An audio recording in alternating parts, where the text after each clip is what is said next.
আপনারা শুনেছেন যে আমরা আইসিসি কে প্রথমে লিখেছিলাম যে how important is security and safety. আমাদের স্কোপ আছে হচ্ছে খেলোয়াড়দের দেখা, কিন্তু খেলোয়াড়ের বাইরে যে বড় একটা জনগোষ্ঠী আছে, আমাদের সাংবাদিকরা আছেন, আমাদের ক্রিকেট স্পন্সররা আছেন, আমাদের ক্রিকেটের লাভাররা আছেন, অনেক খেলা দেখতে যাবে, সমস্ত সিকিউরিটি তো ক্রিকেট বোর্ডের পক্ষে দেওয়া বা জিজ্ঞেস করা সম্ভব নয়। এই জন্য আমরা সরকারের নির্দেশনা নিচ্ছি, কারণ আপনারা জানেন যে আমাদের যে কোনো বিদেশ ট্রিপে যাওয়ার সময় আমাদের গভর্নমেন্ট অর্ডার লাগে। তো সেই অর্ডারটার পজিশনটা আমরা জানতে এসেছিলাম, আমরা জেনে গিয়েছি যে আমরা সকলে একসাথে এই যে সেফটি এবং সিকিউরিটি যদি ইমপ্রুভ না করে আমরা এই বিশ্বকাপে আমরা ফাইট করে যাব ফর আওয়ার রাইটস।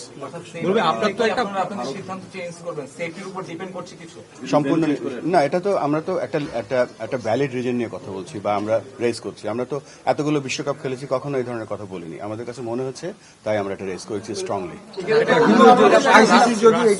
আইসিসি যদি বলে যে না আপনাদের এখানেই খেলতে হবে, তখন আপনারা সিদ্ধান্ত পরিবর্তন করবেন কিনা? না, আইসিসিকে আমরা বোঝাবো, আমাদের মন্ত্রী মহোদয় যেভাবে বলে গেলেন আমরা বোঝাবো। কেননা দেখেন, পূর্বেও কিন্তু সিকিউরিটির কারণে বিভিন্ন এই ধরনের ইভেন্ট হয়েছে, এবং আপনারা জানেন যে হাইব্রিড বিশ্বকাপ যে হচ্ছে সেটার মূল কারণটাই কিন্তু সিকিউরিটি। সো আমরা আশা করছি যে আমরা যে আমাদের রিজনগুলো আছে সেগুলো আমরা এস্টাবলিশ করতে পারবো। এখানে তো অন্য আরো দেশ খেলতে যাবে, তো তাদের নিরাপত্তার বিষয়টিও চলে আসবে নিশ্চয়ই। তারা যদি কমপ্লেন না করে আমাদের কমপ্লেনটা টিকবে কিনা, আপনি কি মনে করছেন? না, আমরা তো ভ্যালিড রিজন নিয়ে কথা বলছি।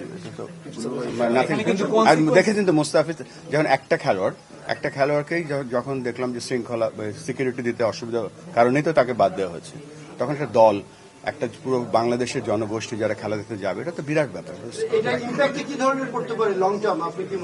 লং টার্ম না, আমরা দেখেন আমাদের জাতীয় দল তৈরি করছি। আমরা আপনারা জানেন যে আমাদের টিম স্কোয়াড ঘোষণা করে দেওয়া হয়েছে।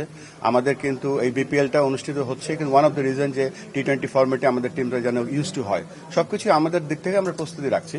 সো আমাদের এখানে কোনো ছাড় নেই।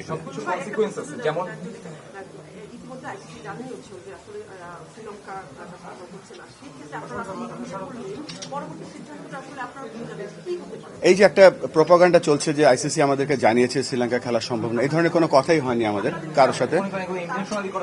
আমি জানি না, এটা একটা প্রোপাগান্ডা আমি বলবো, ফলস নিউজ। কেননা এখনো আইসিসির সাথে আমাদের যোগাযোগ হয়েছে একটা, আমরা তাদেরকে জানিয়েছি, তারা আমাদের থেকে জানতে চাইছে কি কি ইস্যু, তা আমরা এখন কি কি ইস্যু সেগুলো লিখে পাঠাবো।